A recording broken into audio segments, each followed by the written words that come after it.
There we go. I know. Now I'm going to say good morning. Happy contract morning day. That's right. That's right. So how's everybody doing? Good? Everyone doing great? Okay, I'm going to take that from everyone online as a yes, since everyone is, it's so funny. You come online and it's like silent, right? It's a good thing I have everybody here because if not, it'd be like, Except the annoying people show up. Doing great, Carrie. hi, thank you. Thank you, Kate. Okay, so the reason for my contract class today was a selfish one.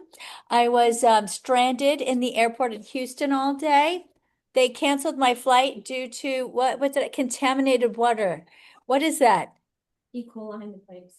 Apparently it's E. coli in the pipes. How do you drink the water on the plane? They don't anyway. So I'm not even going there. But anyway, thank God for Amex lounges is all I can say. And yeah, so I have no clue. So anyway, Houston has a very nice Amex lounge. It's like a speakeasy. You got to go find it. But other than that, yeah. So I was at Amex all day. Yeah, yeah. Anyway, but I'm back and tired because I had to take a nighttime flight when I was at morning flight. So anyway, so long story short, I was like, so what could I do tomorrow that I don't necessarily have to prep for? And I'll be so tired that if I don't make any sense, no one will know. So I decided it's contracts. I know I could say it in my sleep and no one would know if I was wrong. Ah, great. But with that said, you guys that y'all know me too well. She gets a little punchy. I get a little punchy. But next week, guys, I think I'm going to do a training on our tools, some oldies but goodies, some great new ones. So I'd love it if you guys could join me in person in Dr. Phillips and bring your laptops so we could do some cool sharing. Because, I only share with people who are here so I can airdrop it because it's very hard to do that if you're not here. A lot of the stuff is big, but I'm going to do, and then if not, next time I see you, I'll have to share it with you. But yeah, as this is the middle of my run time, so I'm going to be here Monday today, half of Wednesday, and then I'm off to North Carolina. Then I'll be back in on Monday. I leave Tuesday to New York. Then I'm sequestered at Florida Realtors when I get back, but then it gets normal again. I mean, as normal can be, right? But anyway, so just so you know, so definitely training again on Monday next week, but I'm not Monday next week. Try to come in if you can. But we're going to do something on our tools because I feel like there's a lot of great tools that we haven't been using, and I want to bring back some old but goodies. So and do some new stuff too. Everybody sound good with that? Okay. Paolo, did you have something to say? So I'm muting you. Okay. All right, so we're gonna hop on into contracts, share my screen. How's everybody doing this fine morning? Great. Yeah. Awesome. Doing good. I love it. You know what I want to share a little bit about now? Anybody who has questions, please feel free. Feel free to jump on in. But there's a couple things, I always love to chat about some new things that come up, some old things that come up. I want to talk about again, as is versus residential, because I'm feeling like in today's environment, with the roofs still being an issue, I think that when we talk to sellers that have an old roof, I was with Shandy. Shandy, we were talking to Mrs. Mrs. Dean. Mrs. Scene, she's so sweet. She has a beautiful, impeccably kept home with a gorgeous tile roof, which is, we all know, especially if it's a hot mop roof, but even if it wasn't hot mop, tile roofs, guys, last 50 years, right? Now, insurance companies, what do they say? They say insurance companies that, they can be a pain. Depends on the insurance company, though. Really does. And we can recertify a roof, guys. You guys know that, right? I'm going to stop my share for a second. You guys can get a roof recertified. Anyone know the cost to recertify a roof? It's a couple $100. I got. Yeah, depends on relationship with the roof. Yeah, $150. $150. So it can be very, very worthwhile if you go to a seller who has a good, now, obviously, if they've had leaks, this is a different issue. But presuming that the roof is in good shape, it looks great, right? You can get this roof recertified if it's within that 50. Let's say her roof was how old, Shandy? 25, 30 years? Yes. She's in the 80s. But it looks beautiful. It's time. It's a tile roof, probably was a hot mop. Do you guys all know what a hot mop is? Just so you know, I mean, well, of course you do, Maria, because you were in construction. But for those of you who are not in construction, hot mop means they actually got on the roof, and they used to do it in our communities, and it's so fun to watch. They would stand on the roof and they would actually mop on the tar. That's how they would do it. They would mop it on. There's two ways to do it. You could do that, or they have a filament, which is a sheet, and they'd put it on. There's the two ways that they put on the tar. And that's the actual infrastructure of the tile roof. The tiles themselves are merely decorative, right? So when you have a tile roof, it is that tar that is actually the roof itself. The tiles are merely decorative. And so when you have a broken tile, you want to fix it because it's ugly, but it's not your roof. Your roof is not compromised. When you have a shingle roof, right, that shingle, if that's broken, that is part of your roof structure. That is part of the infrastructure of that roof. So that's why you need to get that fixed. Now, architectural shingles have longer life than regular shingles, and that's why it depends on the type of shingle. Just that this is a construction class, but just so you have a little bit of information, I am a CIPS certified, okay? I have my designation, I will share with you. But in reality, insurance companies just, they don't care, they just want to try to get more money out of you, right? But the thing is, because of that hot mop or even the filament typed tar roof, those things really can last 50 years. They really can. However, if you get them recertified and certainly talk to an insurance company, we can definitely get that negotiated in for the seller that they don't have to change the roof. But the one surefire way to get around that is what? Anybody, not Maria? Sorry, Maria. Maria's not allowed to speak in my contract classes. Anybody, you have to go home, take your toys and go home. Anybody else? What else is a surefire way when you have the seller and you are negotiating to make sure that they are safe with their roof? Anybody? Do a pre-inspection. Insurance agent. You go. Your E though. Well, yes, have an insurance agent, but actually, guys, it's the residential contract. And let me show you why. We're going to share our screen. This is the beauty of the residential contract for the folks who have a tile roof. We're going to jump right to my favorite section, which is far in. Hold on, we're going to get there. Oh, it's right over here. It says right here under property condition, remember, the beauty of the residential contract means you pre-negotiate. Let's just, oh God, I'll go back. Wait a second. The difference with the as is versus the FAR bar, right? And they're both written by the Florida Bar Association. However, they only change when you get to this little section right here. Everything else is different.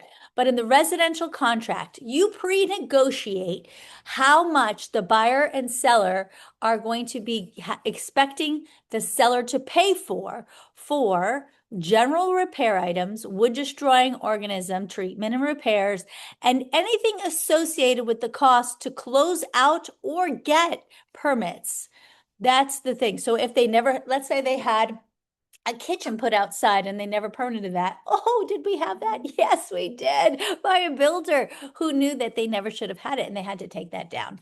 Okay, we've had these crazy things, but this is the point. These three little items, they come up. We all know it, right? This is before we ever had an as-is contract. This is what we always used. So this is why we always pre-negotiated for this, because we knew they would come up. Now, if you leave it blank, what happens? It's 1.5% of that purchase price, right? So if you're on the buy side, it's a great thing to use because you pre-negotiated 1.5% of the purchase price for each individual item. So that doesn't mean if the house costs, $850, let's just say, let's do a little quick math, and $850 times 1.5%, that's $12,750 per each item. So that doesn't mean, okay, you just got $38,250 that you can add up together. It has to be per each item, right? But you also then have to get an inspection. So here's the key, and this is the beauty of it. The inspection has to be done by licensed inspectors in those areas, okay? So oftentimes a general inspector is not also certified for wood destroying organisms, right? So that's the beauty of it. They have to be licensed inspectors in those areas. And they have to get it done in the time frame that you have specified in the contract.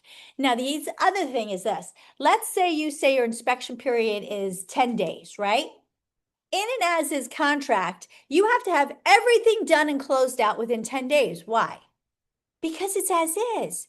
You're buying this home as is. You're coming out of the contract and asking for a bunch of garbage that's not in your contract, guys. So you're really saying, okay, we're buying this home as is, but we're really saying we're not going to buy it as is because we're saying we're going to hold you ransom because if you don't give us this, we're going to cancel, right? You're coming out of the terms of the contract to say we want to buy this, but we really don't want to buy this if you're not willing to do this because we're going to cancel. That's what you're doing because you agreed to buy it as is. This contract is not that. We're saying we have 10 days to get an inspection by licensed inspectors. Now we're going to give you the report, the summary report. We're not going to write you an email and give you all sorts of bogus stuff. We're going to actually give you the summary report and say, here's the items that are wrong with it within the, say, 10 days. Now the fun begins. We don't have to have everything negotiated by them. We just have to give you the summary report by the 10 days, because now the seller can go and have the repairs, the costs figured out. Because remember, we already said, let's say in this part here, we said, where is it? Where is it? We would do, let's say we left it blank, right? Like we said, and that was $12,750. And let's say those items only equaled up to $5,000. Do we need an addenda? Anybody? We don't, right? Because the addenda is the contract. The contract specifically lays out that anything having to do with general repairs up to that amount will be covered, and you gave in the summary report from the inspector. That's the beautiful part. Everything is already handled. Can you write an addenda? Sure. If you want to be over communicative, that's not a problem. But do you need to? The answer is no. Now, let's say there's polybutylene piping along with a slew of other things, and the repairs come to above that 12,000 change. Now we need to negotiate. Y'all with me? Yep. This is where it gets into, okay, will the buyer pay some? Will the seller pay more? Will they split the difference?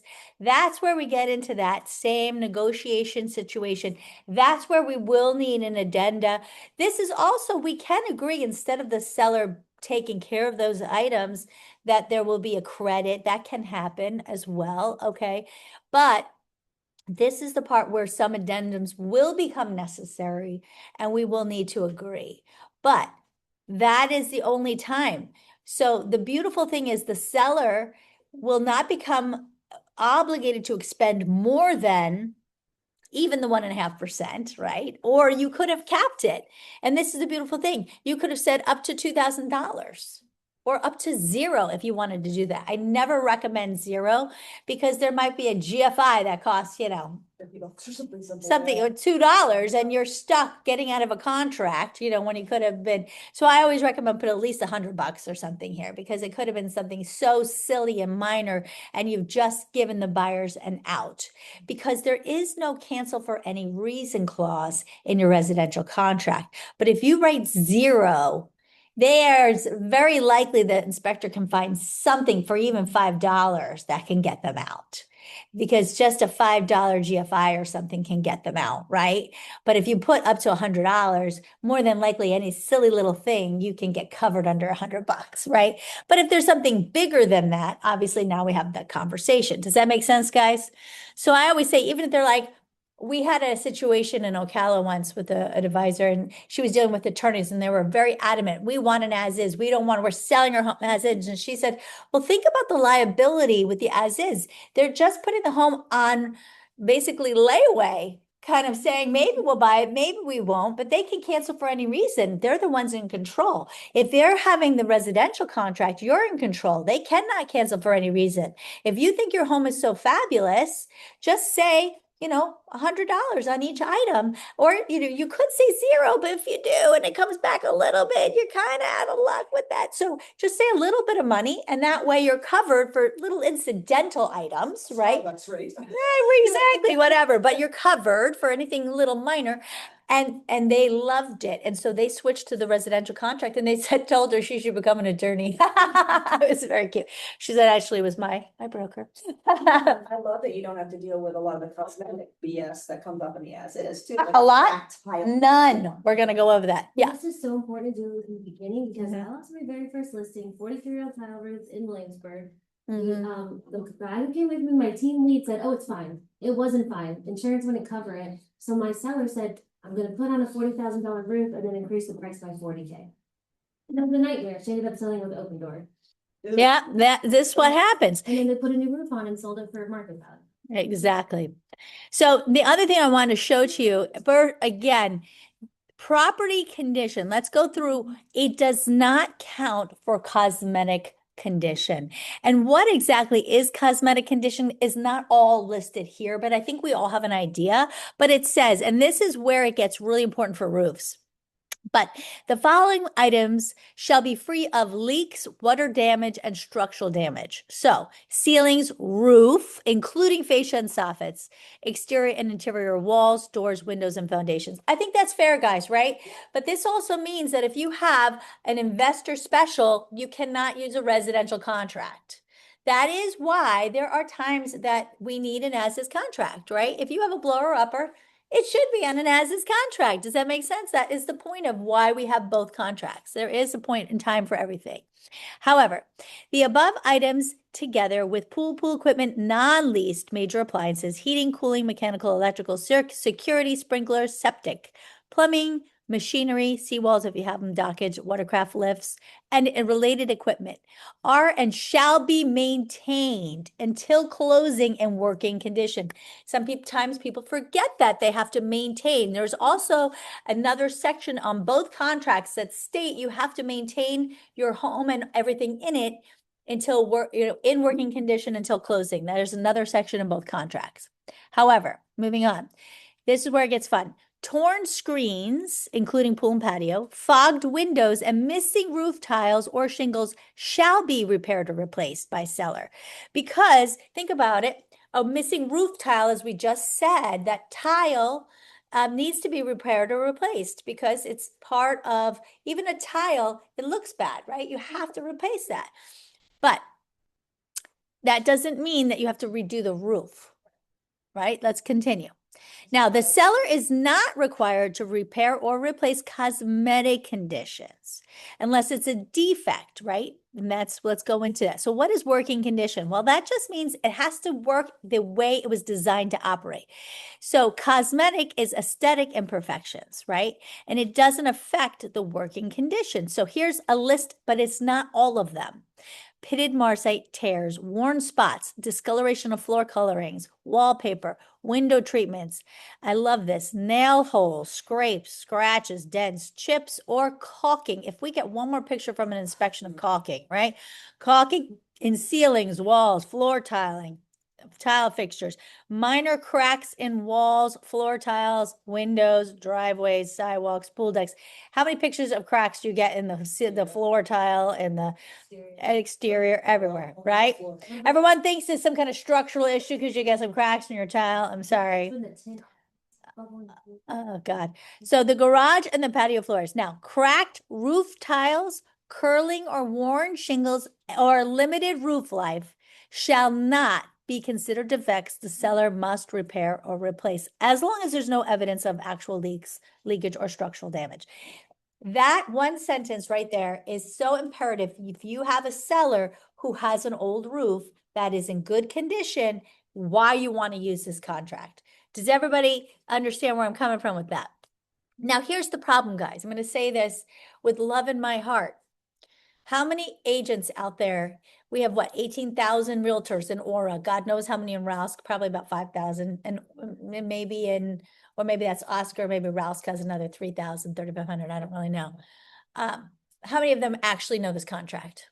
The ones that were 2% maybe. I'm gonna say from back in the day. 2%. Yeah, but how many people are still back in the day? There's hardly anybody still people. We used this contract before the crash in 2008. After 2008, that's when this contract was created, the as is, and that's when anybody knew from there on out, barely They knows never this saw it. contract, They're right? So here's the thing, guys. I'm gonna tell you, I love to say sellers requesting a residential contract, but the reality is I don't suggest saying that. Because what you don't want to do is limit the amount of offers. And you're going to get someone out there who maybe barely speaks English, who has a great buyer, who's not going to put in an offer. And you don't want to do that. It's not good business for your seller, right? So my suggestion is let them put in an offer on whatever piece of paper they want to put it in on. Who cares? Who cares? I don't care. Then you counter on the residential. That's my suggestion, right? Because now they have to give it back to their buyer. Now their buyer knows, maybe they know they don't know what they're doing. We don't really care, but the buyer's the one who made them put the offer in, right? The buyer's like, what happened? What happened? They got something back. So now the buyer sees either they don't know what they're doing or whatever, but they're in the game. The buyer is now alert and aware of what's happening. Conversations. So that's the beauty of it. If you start with it, the buyer's not aware, and the buyer may never even know about the property because that we now have somebody who's a barrier between us and the buyers, right? But if they've come to us because they put in an offer on God knows what, I mean, I can't even tell you. Sometimes I've seen some weird things come through these days. Who cares? We don't care what it comes in on, but we counter back on it. Now we have two things. We have the buyer involved and we're in control, which to me, both good things. You guys all agree with that? You can also put in the remarks, you only use the as is contract. Well, I love that. Yeah, all that. I love that. My question is really, I'm just curious, why is the seller requesting that? Seller doesn't even know. It's what the agent. The same logic. Of course, the seller doesn't even know. You're supposed to ask the seller which contract they would prefer. Let me ask you, Mr. and Mrs. Seller, we have two contracts here in the state of Florida, well, not really the state, but here in Central Florida, most widely used. You explain one, you take your home off the market, you basically put it on hold for the buyer to decide in their sole discretion if they want to buy your home. Or you have one that they actually put a deposit down, they cannot cancel for any reason. They have to have inspections by licensed inspectors, and they can only cancel if it goes above what they've already decided based on working condition, not cosmetic, that it's above that price that you've already agreed to fix things. Which would you prefer? Which one are they going to pick? Please, I challenge you to tell me one seller is going to say, yeah, I'd like the cancel for any reason clause where the buyer's completely in control. Please give me that one. Yeah, come on. I've asked so many sellers. I've never had one seller tell me that pick that one. Never, not one. Lynn, have you ever had a seller tell you they want the cancel for any reason clause? But buyer's agent on this side, I'm gonna put in an assay. No, maybe not, right? Because depends if the house is in beautiful condition and if I think I can negotiate and get 1.5% on everything, I might just put in the residential. I mean, depending on your price range, yeah, Yeah. 1.5, that's huge. Yeah. It can be, right? So I might, but if it's an old roof, I'm right with you, Lynn. If it's an old roof, I'm going in as is every time myself. Yeah, I'm gonna be fair and honest on that too. 100% agree. Beneficial side of it is, obviously when you're on the listing side, to be on that contract, Mm-hmm. and depending on the house. Right. So any questions, guys, online with what we just? Carrie, Mhm. how do you handle pushback from the buyer's agent whenever they're wanting to know why you've switched the contract and they think you did it for a persnickety reason? Well, what's persnickety is that the seller is requesting this contract because it's giving them the most protection, and they want to make sure that your buyer is very interested and ready to move forward. Please Okay, so present it to just your buyer. very plainly, this is the contract the seller is requesting and leave it at that. Yes, Got it. and then let them present it to their buyer. Exactly. The Okay. problem is they're so probably can't say, but more than likely they won't even know what the heck it is. And Mhm. that's the part of this business is that a lot of people don't know. So we have to figure out a common ground, how we can all work together to get to the finish line. Right. And the question is true, you know, Will they? well, they have to present it. They have to present it. No, they have to. If their buyers already put in the offer, they have to present it back because their buyers are already asking them what happened to their offer. So you know, the reality is so many of them verbally tell their buyers about it and they never send them. Well, it doesn't matter because we presented an offer back. We can tell their broker, it's code of ethics that once an offer's been presented, we can contact the broker and say, was the offer presented? Buyer or seller. So that doesn't matter. That one can be, and the seller, the buyer's going to want to know what happened to their offer. So that one's already, so it doesn't really matter. So, I mean, it's up to you if you want to do it. You don't have to do it, but I'm going to tell you your seller's going to want it. If you have an old roof, there you go. So that's my suggestion. Do you have to do any of these things? No, but that is a suggestion right there. Another thing that I'm going to bring up,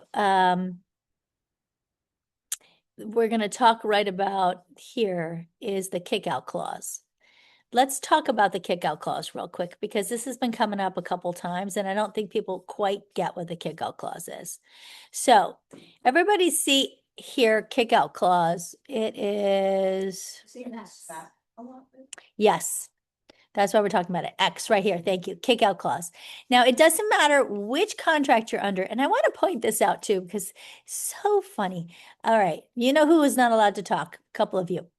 For those of you who are newer with me, so you know who you are, the newer ones. Let's look at these two. Can someone tell me what K and L mean? And I. Can you pull the contract for us on the screen? Oh, you can't.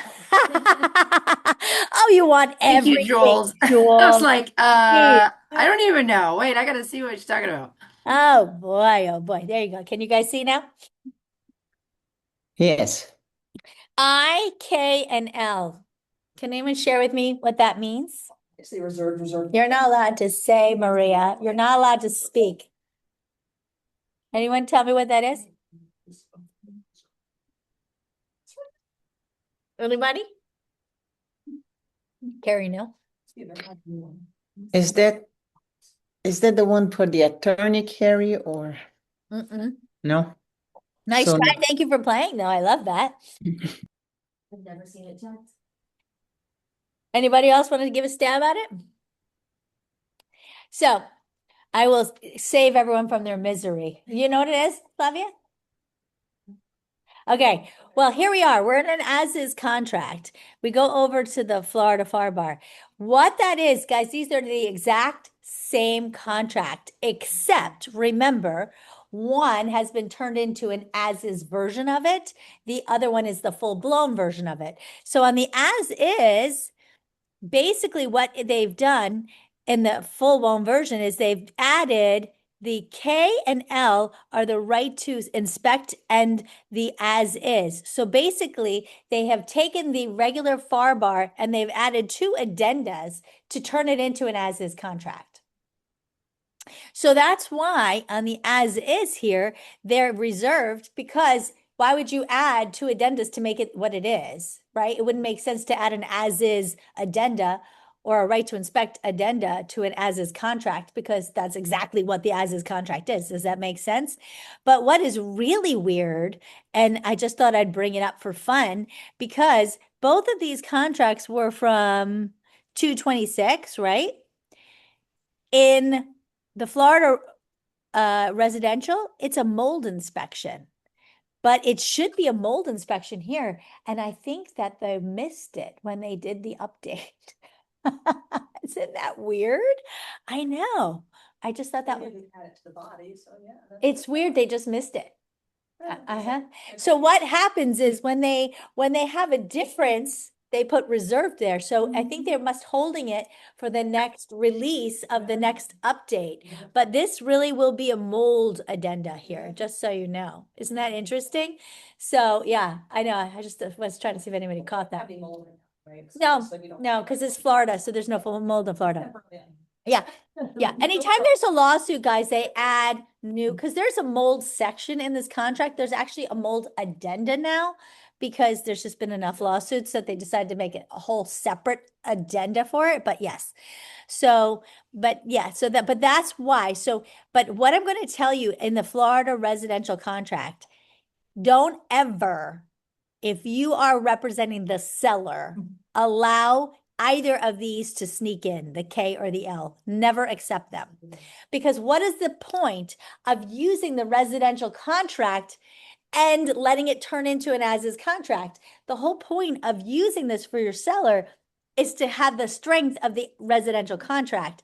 If you're allowing an as-is or a right to inspect, you might as well have just stuck with the as-is, because now you're obligating your seller to do the things that are higher for the residential, but you're giving, it's like giving the buyer the cake and eat it too. Now, if you're representing the buyer and you could use that, that is have your cake and eat it too, because now your buyer's gotten the higher amount for the, well, possibly, maybe you snuck in the blank lines, right? For the 1.5%, and then you snuck in, by the way, I don't know why you need both, because they both do the same thing.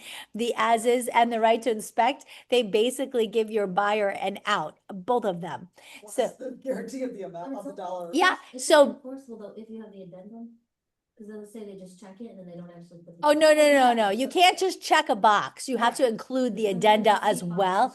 Boxes checked are stupid. They mean nothing. You have to actually include the addenda. But my point is, if you are representing the buyer and you're using a residential contract and you leave the lines blank as to the amounts of general warranty, general repairs, WDO, and inspection, open permits, so you've just negotiated 1.5% of the amount of the property, and then you threw in either a K or an L, because you don't need both.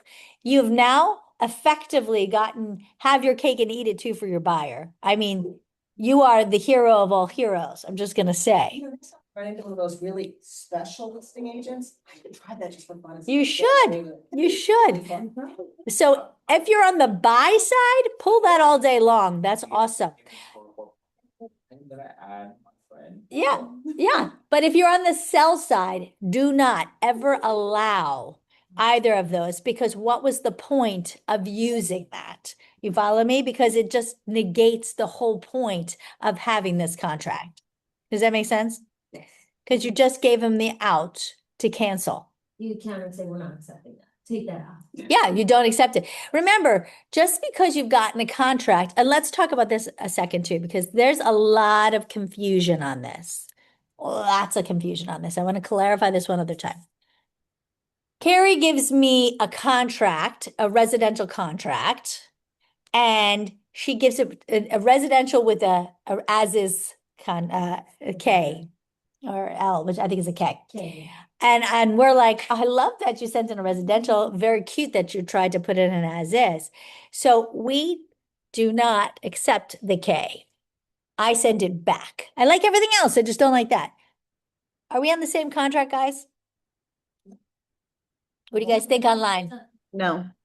Right. So this means it's a counter. Even if I didn't change anything else, I just crossed that out and I had my sellers initial that. That means it's now a counter. The original offer, this is where it gets confusing because we're on the same paper, right? But the original offer is dead. So Carrie put in the original offer on a residential. Thank you so much. Very cute of you to try that though. And I sent it back, crossed out, having my sellers initial that part and everything else. But because we made a change on a term, the original offer is dead. This is a counter offer. A counter offer is a brand new offer. Everybody clear on that? Yeah, because I just had a situation, buyers are like, well, that's part of the original offer, but you countered the pre-occupancy, so we had this whole. It's a brand new offer. And before I go to you, Mark, the other thing with that also means, let's say Anna now comes in with a new offer. Can she join into this negotiation period? Answer to that is yes, because there's no, some people think, oh, well, we're in negotiation, so someone can't join in. What? It's kind of like, has anybody heard for a procuring cause crossing the threshold? Like it's mine because we crossed the threshold. Well. There's no such that thing. has been paid, yes. But there's no such thing. There's no crossing the threshold. Whoever crosses the threshold first, it's No. there. All of that is garbage. People make up all this stuff. It's like wives' tales. None of that is true. So- Oh, if I brought you to the customer first, if we cross the threshold first, it's my deal. No, no. It's like, for example, we're in the Bahamas. And I have a piece of property on the beach and I sell it to you and I sell it to you and I sell it to you and I sell it to Flavia. Whose is it? So we sign the contract, I think that it's executed. Nope. You think so? Oh. Whose is it? Does anybody know who owns that property? Anybody? Oh, I'm going to the Bahamas with a piece of property. I'm going to start selling it to everybody. Isn't Anybody? it whoever executes the Nope, that's what contract? Lynn said. Nope. Mm-mm. It's not. Nope. You guys are funny. I'm going to start selling some property down in the Bahamas. I'm going to make some money. Mm-mm. Nope. Nope. I'm going to take money from everybody. Nope. I'm going to start making some money. Nope. It's whoever records it first at the county or the city or wherever the property is. Whoever actually records the property first is the owner of the property. So I may have kind of illegal because I did quitclaim deeds, right? So I'm going to quitclaim deed it to everybody, but whoever actually records it at the wherever like the county or the city, whoever the property owns it, actually holds it. That's the person who owns that property. Isn't that interesting? So y'all think you own it. Whoever raced to the county first is the one who owns it. Even though we all send in one. Doesn't matter. Yeah, it doesn't matter. Isn't that interesting? Okay, that was just a little fun little tidbit. Don't go buying property when you're drinking in the Bahamas. That's the first rule right there. Okay. Mark, your question. Your counters where you're conveying maybe a change in price or terms just via email, not an addendum or a cross on the actual contract. Is that considered the actual counter? No, if you're just emailing back and forth, that's not a counter. You're just talking, really. That's not a counter. A counter is the actual contract that has gone back. So, yeah, if you're just talking about, okay, we're going to change this term, or I'm going to change this term, that's conversation. So, not to be confused with an actual rewritten contract or crossed out and resent and signed contract. A counter is only an actual contract that has gone back. That's a counter. Sometimes people use counter forms. I cannot say enough. You guys do what you want. You're going to do it anyway. God help you. I hate the counter forms. I hate them because I've seen it happen time and time again where you miss just one little thing you meant to catch. And by the way, I've seen it on a residential contract where one of the things they meant to catch was to minimize the risk for their seller, and they missed and they left the 1.5%. Oh, that was a bad one. Yeah, that was a bad one. But if you miss one thing and you didn't put it in the list of the counter items, now you've agreed. Also, another thing to clarify, when you're going to send a counter form, you still have to sign the original contract. Because if you didn't sign the original contract, you're only agreeing to the terms that you've written on the counter form, because it says that you've agreed to everything else, but you didn't sign it. Does that make sense? Is You that have at to the still- bottom, Carrie, at the bottom of the contract where it says counter and has like the date, or has at the bottom?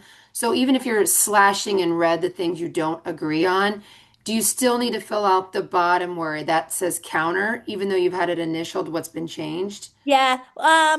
If you're changing, you're saying like if you're sending back a contract and you've made all the Yes. changes, it's Yes. probably good to do that, because that keeps it basically for a timeline of events when that counter happened.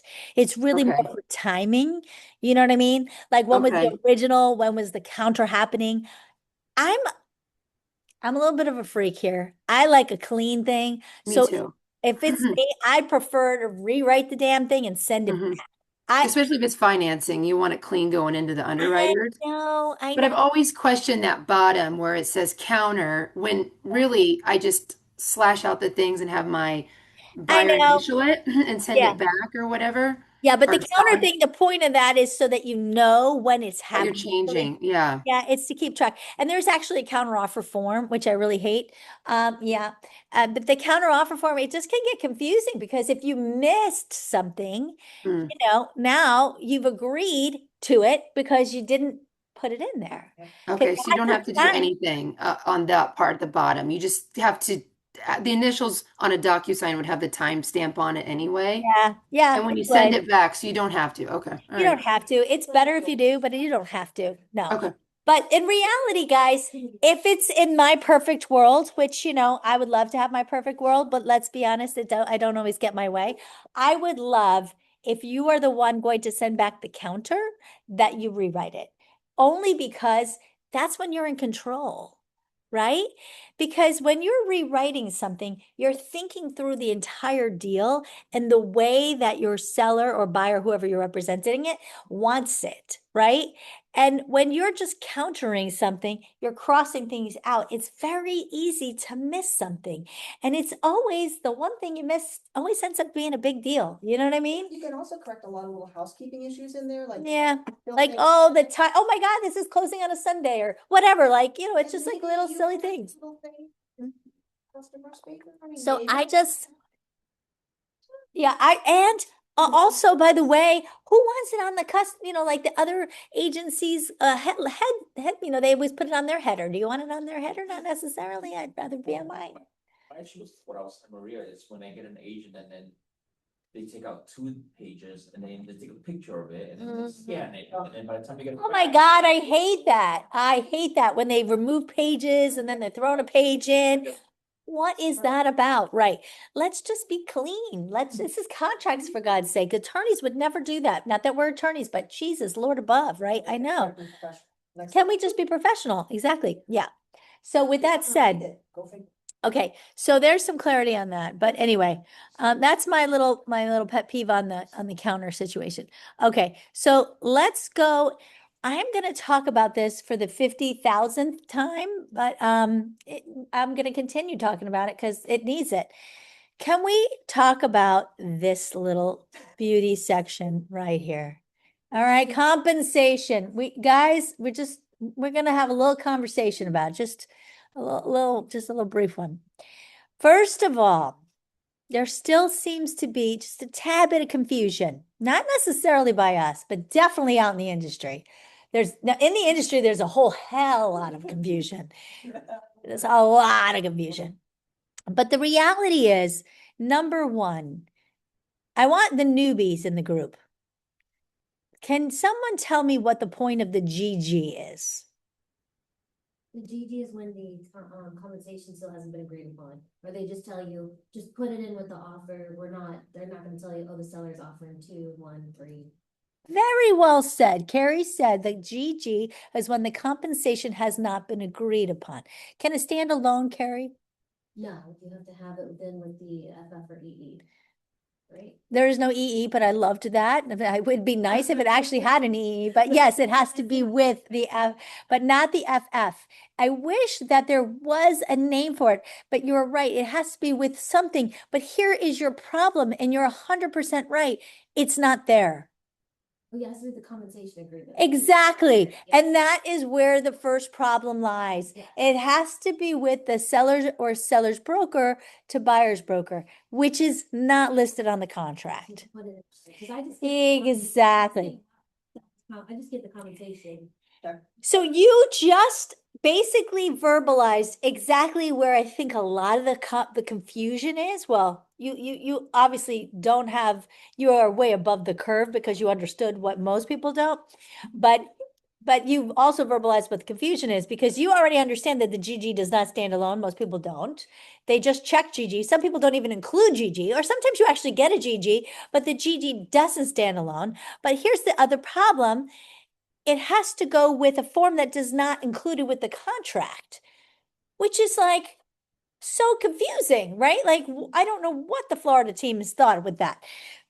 It's ridiculous. So we're just going to have a little bit of fun. Agreement without checking GG. Of course you can.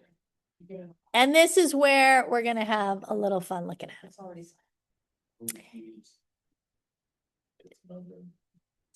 So we're gonna look at this. So this has gotten so much Can you guys all see? Are we sharing the screen? You guys see the compensation form online? Yes, we can. Okay, great.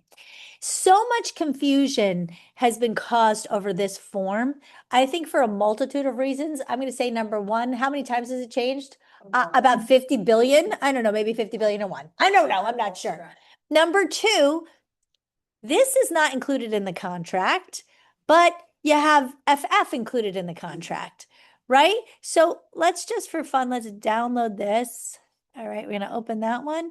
And then let's also look at FF at the same time, because in reality, they're a duplicate, but they're different, but they're the same. What the hell? Like it's a little bit scary. Let's just be honest.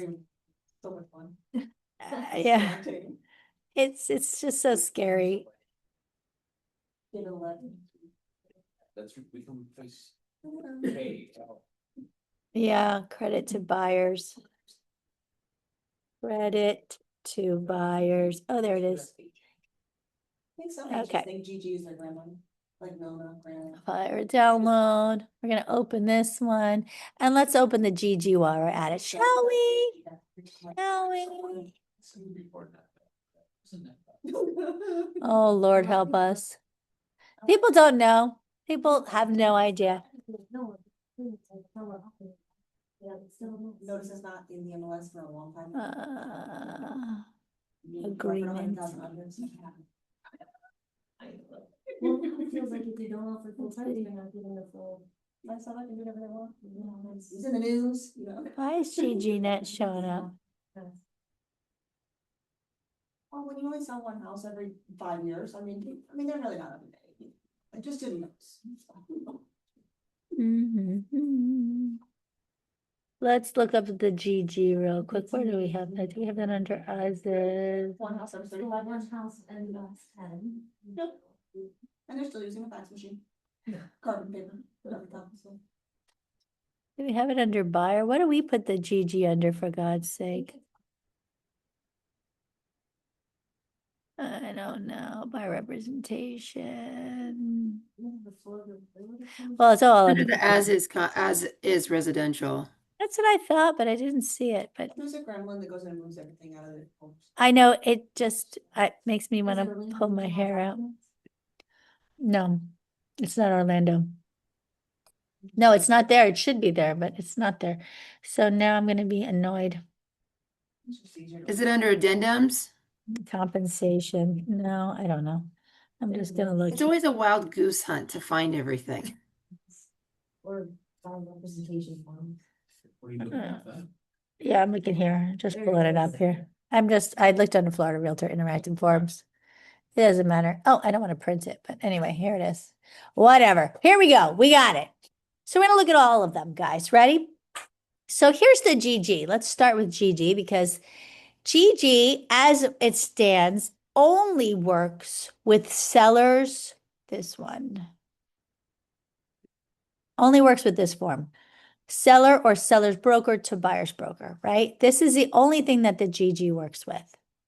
Okay, and it makes that contingent. So the contract is contingent upon you check either one of these, seller or seller's broker, right? And it makes them be able to decide within however many days you put in. If you don't put anything in, 3 days is the default, that they can come to terms. And if they don't, the contract then is voidable. Everybody clear? This is all this does. It solely makes the contract voidable if they cannot come to terms on the compensation. Everybody good with that? That is the sole point of GG. So if you don't have this form, the GG is irrelevant.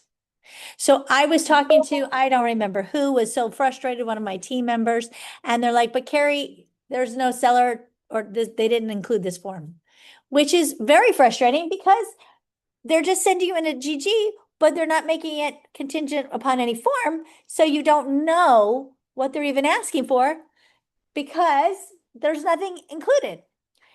But So Mhm. So why couldn't we, which don't tell my broker, but why couldn't we just send a compensation agreement and check that box that you hate that is actually with nothing written and put the name of this? If you scroll up, we You see mean the on name of other? the form and put yes, the other. That's Yes. And put exactly what you have to do. Thank you. okay, but I'm not sending the GG along with the offers. I'm just putting the addendum, the compensation on them and putting the number, which is CL with whatever number. That's So, perfect. We are okay. doing it right. You are 100% right. We check other, we put seller's broker to buyer's broker, whatever, right in here. We put the compensation form. Which side is she talking about? Is she the listing or the buyer broker? She's a buyer's broker. Why would you put it in for the listing side? Well, I didn't know what she was coming So from. we Yeah. check other than compensation. Correct. That's what you're saying, Jules, correct? You check it here when you're the buyer side and you're. That's it. And I put the name of the form, which is whatever 31LL Perfect. crap. And I put by seller's broker to buyer broker because Perfect. that's the easiest way, I think, for us. So you don't have to click any other boxes. That's how originally we were trained. And then I get like, again, other agents are like, you have to send the GG or the FF and it changes. So no other boxes other than Well- other and then right in there. Well, hold on. When you are on the buy side, we don't know what their listing says, right? So as our listing agreement, this is the thing, guys. This is where we're going to go back. And we're going to go over here to the dot loop. Okay, we're going to go back. Our listing agreement, let's go to a listing folder. And listing, addenda, listing folder. When, is this not a listing folder? Jesus Christ. Am I not in a listing folder? Oh, it is. I started to say something in there. Okay, listing folder, residential. There we go. When we write a listing agreement, what do we typically want to do? We want to say that we typically check A, right? 10A, that the seller is going to offer compensation through us, right? Isn't that what we typically do? So if that's what we're doing, then in that instance, it would be seller's broker, right? So that would make perfect sense. But that's when we're the listing agent. What if it was some XYZ brokerage and they didn't pick that? If that XYZ brokerage picked C, that they weren't offering compensation, but we're going to ask that they give it to us.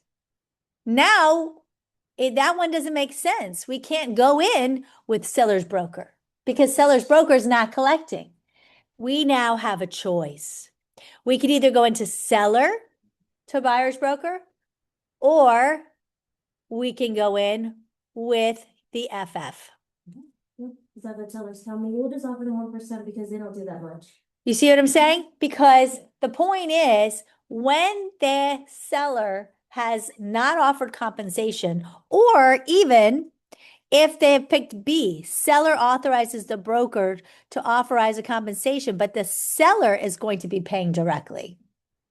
In that instance, you could come in also with the FF. You need to ask them then. This is when you have to ask. We cannot say what's in your listing agreement, just like they can't ask us what's in ours. It's kind of like, don't ask, don't tell. No. And we can't say, I'll show you ours if you show me yours. It's not that kind of relationship, guys. So no, but what happens is when you say, is your seller offering compensation? You have to listen closely to how they say it. If they say, yes, they're offering 2% with the full price offer, they're offering 3% with the full price offer, right? Like we say oftentimes. We know if they said that, what did? They chose A, right? We know that. So if they chose A, what are we coming in with, guys? We know we're coming in with seller's broker. We It's know rare that. That they send these over signed anymore. Nobody does that. We don't do Very it. rare. Why would we do that? We wouldn't do that because if it's a full price offer, we're not going to put that in there because what if it's not full price, right? Lynn, what are your people paying on 27 million? Oh, 2%. What if it's not a full price offer? Then It's going to be based upon the offer, right? it's always based on the offer. Exactly. Price offer, 2%. It's all Right, within- but if I come in at whatever, like 20 million, they're not going to probably be willing to pay 2%. It's going to be negotiable, right? Because maybe they will take it out of that for sure, right? they're also not gonna take 20 million, but that's not the point, you know what I'm saying? So, yeah, the point is that it's going to be based upon the offer, because remember, guys, the buyer's broker is supposed to be getting paid through who? Bring Lee the buyer. They're supposed to be getting paid through the buyer, right? And so the buyer can take their money and pay less to the seller and direct to the buyer's broker, or can pay more to the seller, and then the seller pay the buyer's broker. That's the concept of this thing. That's the point. Well, maybe I know all this information, I'm writing the offer at 3 in the morning and I just wanna get it done, so I send the FF. Well, there's lots of reasons. Well, but the point is, don't confuse them. They're already confused. The point is that we need to keep this very clear, because it's how they answer. So if we say, are they offering compensation? And they say, yes, based upon the offer, then we know it's seller's broker, right? If they say, we'll just put it in the offer, then you're gonna use seller, or you can use FF. And then sellers forget that at the end of the day, the buyers are still paying compensation because they're the ones funding the whole thing, but Yeah. that's another. Now the FF is simply the buyer asking for compensation. They're saying they may use all, part, or some of the money to pay their broker. They're not saying they're going to, they're saying they may.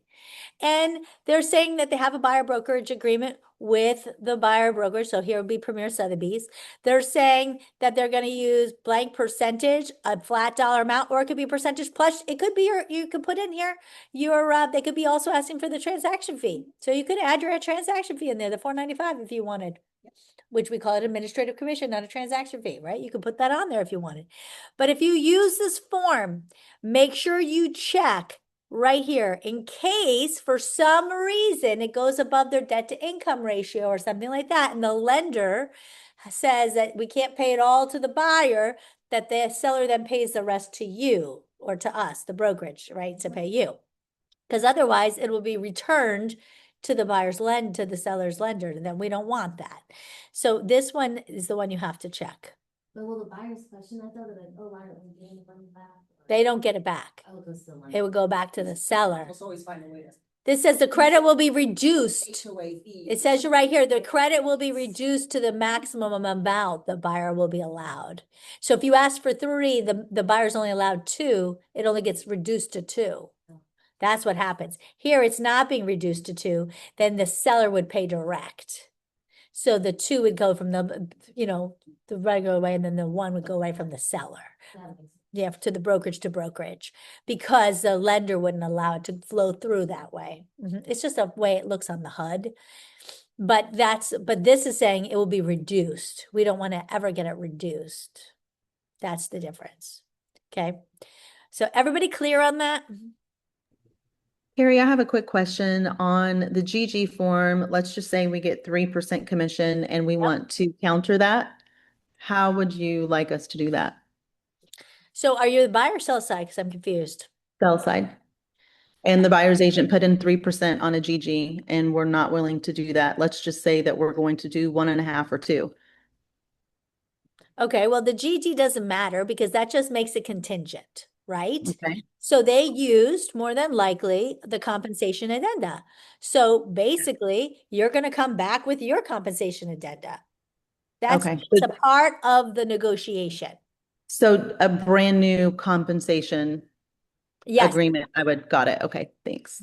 Exactly right. Yeah. Gary, Yes. just a question. Mhm. You don't need to use the GG. You can just use the compensation form, right?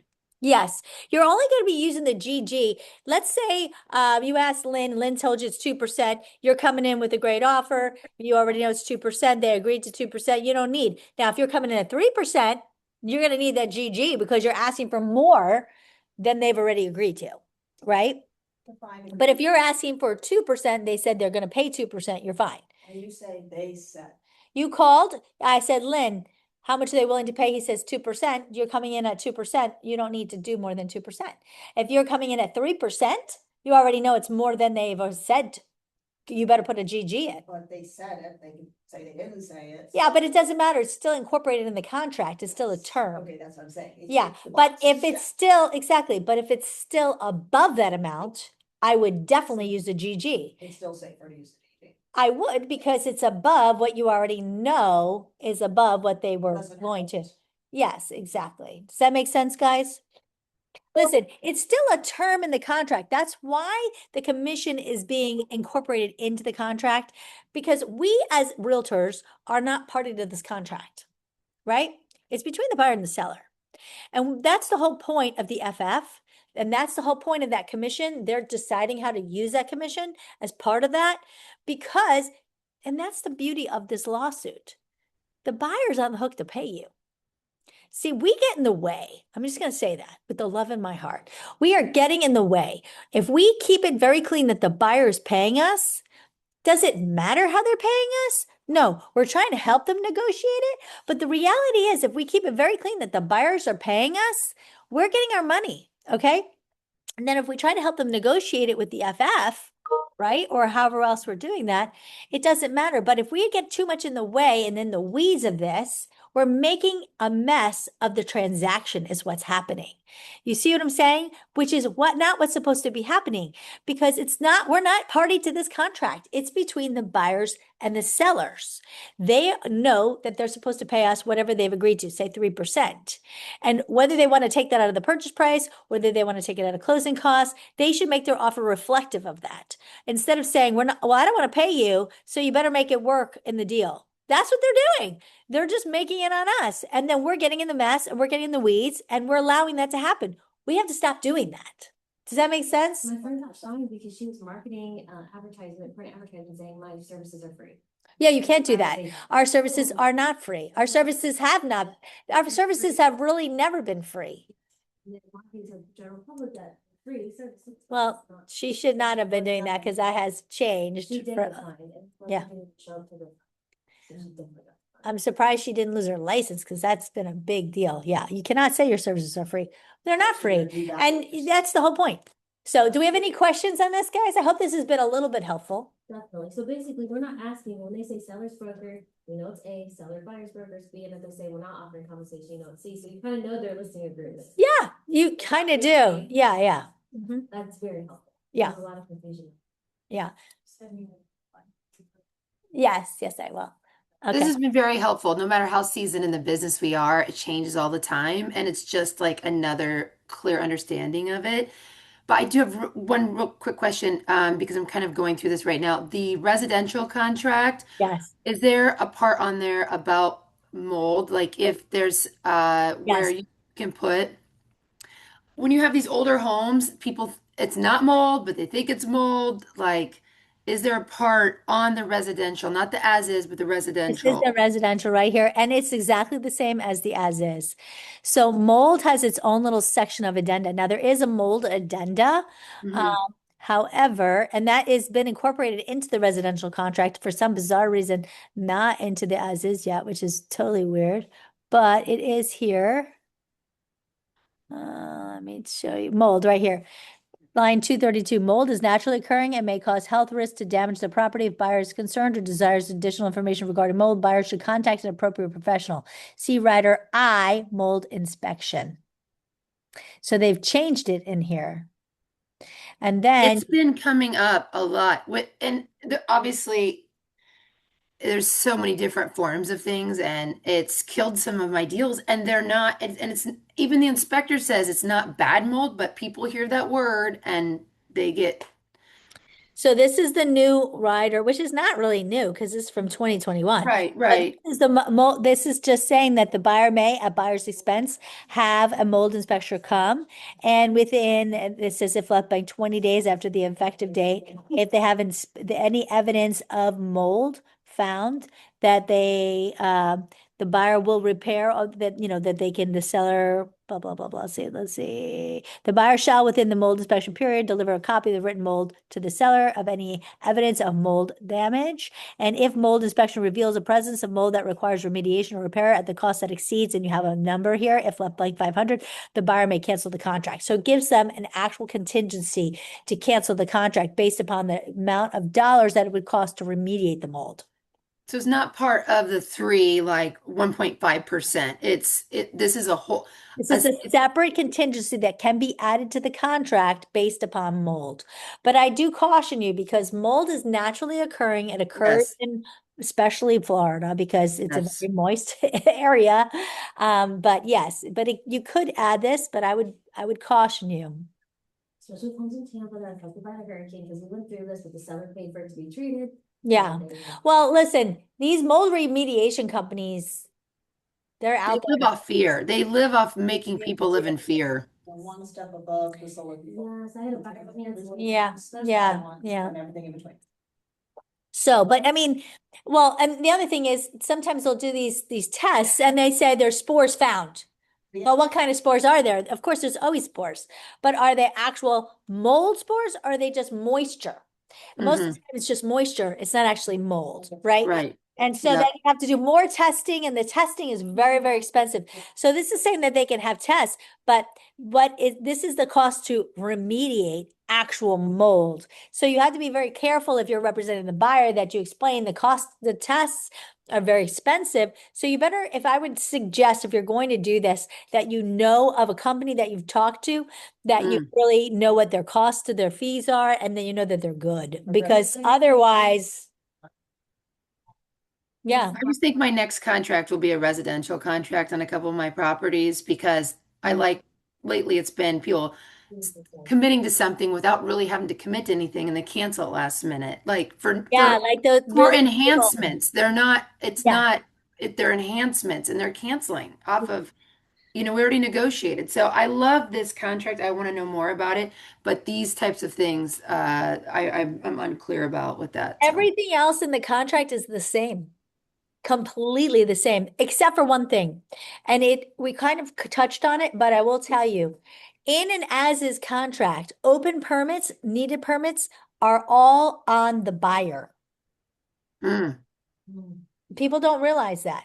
Because remember, we are negotiating that into the residential contract. In an as-is contract, you typically don't find out about an open permit until Afterwards. way after, because the title company finds that out. And if you have that in an as-is contract, that responsibility is on the buyer. Okay. I just had a closing that we had to. High insight. Yep. Responsibility was my clients because they started the project. Nope, And it's that's on the buyer. They should have helped too. Yeah, look, I'll show you real quick. Buyer, seller's supposed to help. Nope. But it's on the. Only supposed to write if they had to sign anything. Look, it's right here. I'll show you. It's my favorite part, actually. I was on the south side. Yeah, no, you should have told me. You should not have held escrow. You should have said, you should have read your contract. You should have called me. Yep, I would have loved to do that one. That's my favorite one to do. I love to throw that in people's faces. They used an as is. That's Look. why we add the language. No, but she was on the sell side. Yeah, no, She is my. I passed it. Themselves. Doesn't matter. And then the. permit- That's exactly when I would have used an as is contract. Here we go. Unless it was was it the, And then they also had Yeah. neighbors put in a long play. was it the? Here it is, right here. Okay, guys, seller's assistance and cooperation to close out building permits. If buyer's inspection, whose inspection? Buyers. Identifies open or needed building permits, the seller shall promptly deliver plans, written documentation, or any information in their possession or knowledge relating to the improvements that are subject to the open or needed permits. And they have to cooperate in good faith for the buyer's efforts to obtain estimates, repairs, or the work necessary to resolve the permit issues. The buyer's efforts, not the seller's. The seller's obligation to cooperate shall include execution of authorizations, consents, or documents needed for the buyer to conduct inspections and for the buyer to have estimates of repairs and work. But fulfilling obligations shall not require the seller to expend or become obligated to expend any money. Oh yeah, That's my favorite part in the as-is contract for the seller. So with that said, and I will finish with this, if you have a home that there was unpermitted work, of course you have to disclose that, but absolutely that's when you offer an as-is contract all day long because it's buyer beware. Caveat emptor. Absolutely. That's exactly why you do that. And I'm not saying we're Slim Shady. You have to, of course, put it out there, but yeah. Yeah, it's my Slim Shady. But I mean, you certainly put it out there, but yes, that's on the buyer. The buyer has to do that. The seller is not obligated to spend any money. So yeah. So when they say, well, your seller has to, no, I'm sorry, you use the as-is contract. And they say, well, we're going to cancel. You say, well, I can't stop you. I mean, the seller could, because they could sue you for specific performance. But yeah, they cannot cancel for it. And yeah, We're almost done. It's getting close this week, so they're gonna get the money back. you should never have, I shouldn't have done it. no. No. Now you know. Yeah, that's the only time. If we have a seller where there's some kind of like unpermitted work, oh yeah, as is contract all day long. This is seller. You would also need closing out permit. Additional time. Of course. Now just remember, I will show you this last thing. I had Phil, my buddy, who's the best, do something for us, for you guys who, sad to say, still like your as-is contracts. So we have the clause section. And under clauses, we have written seller is responsible to close out all open or expired permits, to pull permits for work not properly permitted prior to closing. That, if you're representing a buyer and are going in with an as-is contract, you write in there. So that takes away that situation for your buyers if you're using an as-is contract. Yep. Because that is a serious issue if you're on an as-is contract. Okay, any other questions, guys? I hope this has been helpful. We will have some fun next week with our tools. I'm going to call it some kind of fun tool training, but yeah, and I hope you guys join me here, those of you who can, in Dr. Phillips for 10 o'clock next week as we dive into some oldies but goodies and some new ones. So see you guys for next to Monday, Monday and Tuesday, Tuesday and Wednesday, and then I'll be out, and see you next week. Bye. Thank you. Thanks. Thank you, Terry. Bye.